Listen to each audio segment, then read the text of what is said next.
When you've got innocent people locked up, you've got the murderer still on the street. They need to find the real killer. What if the very agency sworn to protect you was the one violating your rights in the most disturbing ways?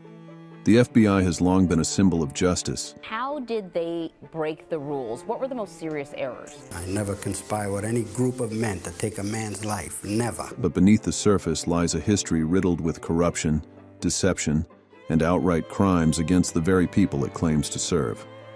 The FBI admits one of its forensic units gave faulty testimony over a 20-year span in hundreds of cases that eventually led to convictions. Brace yourself as we uncover the worst things the FBI has done, Part 2.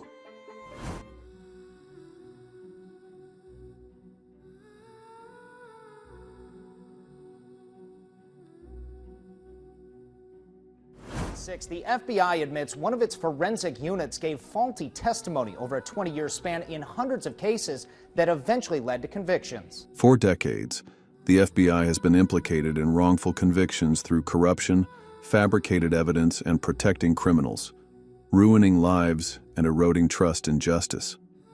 The 1968 convictions of Joseph Salvati, Peter Limone, Louis Greco, and Henry Tamelio exemplify this. Mob hitman and FBI informant Joseph Barboza falsely testified against them to shield another informant, Vincent Flemmi. The FBI knowingly withheld exculpatory evidence. The federal government knew that my client was innocent and hid evidence to show that he was innocent. Greco and Tamelio died in prison, while Salvati and Limone were exonerated decades later. Tell me, I'd look you in the soul and tell you. That you knew nothing about it? Nothing at all. That you had in no way conspired with anyone? I never conspire with any group of men to take a man's life, never. In 2007, a court awarded their families $101.7 million, the largest wrongful conviction settlement in U.S. history.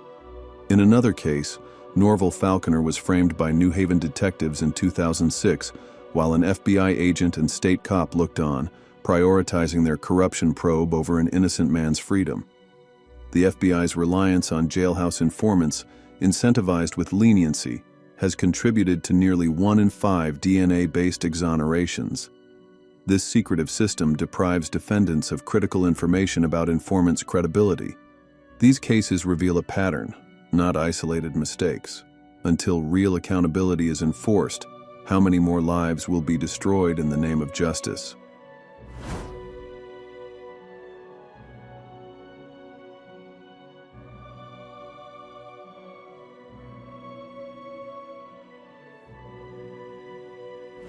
The Patriot Act, passed in 2001 to fight terrorism, quickly became a tool for expanded surveillance and government overreach, putting the FBI at the center.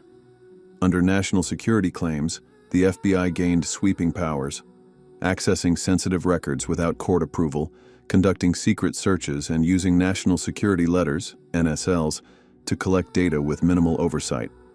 A 2007 DOJ audit exposed thousands of NSL abuses, underreporting to Congress, and policy violations. One stark case. In 2004, Oregon lawyer Brandon Mayfield was wrongfully arrested due to a misidentified fingerprint. The FBI, using Patriot Act powers, secretly searched his home and detained him for 2 weeks, his Muslim faith likely a factor. Beyond isolated cases, the FBI sought journalists' records, gathered data on innocent Americans, and bypassed court denials using NSLs. Reforms like the 2015 USA Freedom Act attempted to curb abuses, but concerns remain, as much is still kept secret. The Patriot Act's legacy is a warning. Unchecked surveillance powers can erode civil liberties. The challenge remains, balancing security with constitutional rights in the digital age.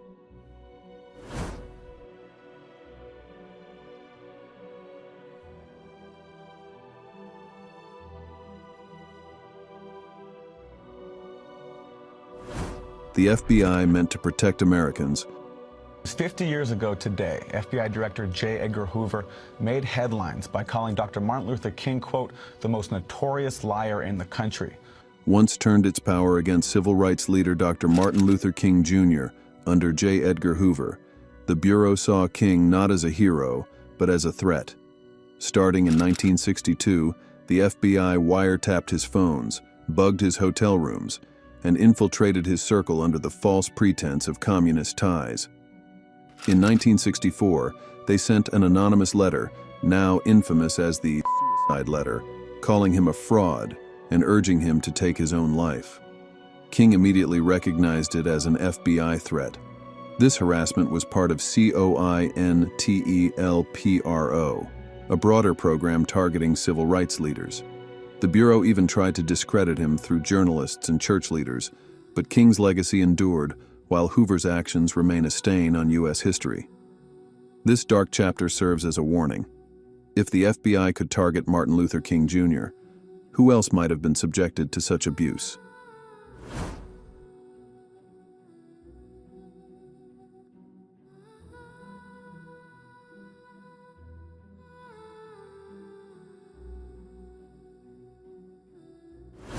The FBI claims to protect Americans, but for years it has secretly targeted communities based on race, ethnicity, and religion, not because of crimes, but because of who they are. Using racial mapping, they track where people live, shop, and worship, assuming certain groups are more likely to commit crimes.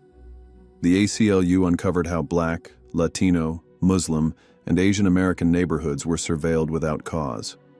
In Michigan, Middle Eastern communities were targeted, while in other states, Latino and Black activists faced scrutiny, even without evidence of wrongdoing. The worst part?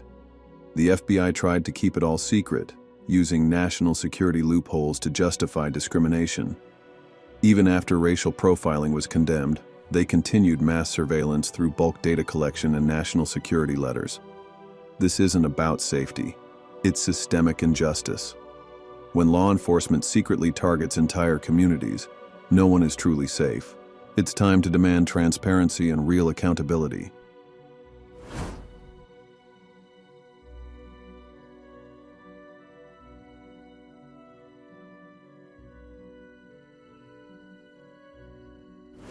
The FBI claims to protect America from terrorism, but what if they're actually creating the terror plots in the first place? For years, the FBI has been accused of entrapping vulnerable individuals, pushing them into committing crimes they would never have attempted on their own. They recruit informants, target those who are poor, mentally ill, or isolated, and set them up with fake terror plots, only to arrest them at the last second and call it a victory in the war on terror. Take the Newburgh four Black Muslim men in New York. An FBI informant offered them money and pressured them for months, even providing fake bombs. None had terrorist connections, but once they agreed, the FBI swooped in and called it a major terror bust. A judge later criticized the FBI for inventing the conspiracy. Another notable case is that of Mohammed Osman Mohamud, a Somali American who was arrested in an FBI sting operation for attempting to bomb a Christmas tree lighting ceremony in Portland, Oregon. Mohamud was given a fake bomb by undercover agents and was encouraged to carry out the plot. His lawyers argued that he was entrapped, but the court ultimately rejected this defense, finding him guilty of attempting to use a weapon of mass destruction. Critics argue that this isn't law enforcement. It's a strategy that undermines trust in every institution is meant to protect us. If the FBI is staging terrorism, how can we trust them to stop the real thing? The entrapment defense has rarely succeeded in court, leaving many to wonder if justice is being served, or if the system is designed to perpetuate fear and justify expansive security measures.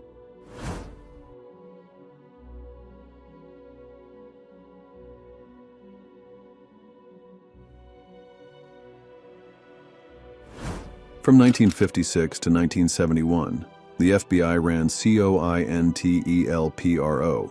a secret counterintelligence program designed to sabotage social movements. They targeted civil rights leaders like Martin Luther King Jr. and Malcolm X, anti-war activists, feminists, the Black Panther Party, even the Ku Klux Klan. Their tactics: infiltration, blackmail, fake news, and anonymous threats. One of their most infamous acts was sending MLK a letter urging him to kill himself. They spread lies, turned activists against each other, and used illegal surveillance to crush movements. The truth only came out in 1971 when activists broke into an FBI office and leaked classified documents. Despite its blatant illegality, no FBI officials were held accountable. The agency claims the program ended, but similar surveillance tactics have been reported in recent years. COINTELPRO remains a warning about government overreach and a reminder of why civil liberties must always be protected. The FBI's dark history proves that even the most powerful agencies can be driven by agendas far removed from justice. Whether it's infringing on civil liberties, manipulating public perception, or outright betraying the people they're meant to protect, these actions demand accountability. But will they ever face true consequences? Or will history continue to repeat itself behind closed doors? Let us know your thoughts in the comments below. Don't forget to like and subscribe for more revelations about the hidden forces shaping our world. Because the truth, no matter how buried, always finds a way to the surface.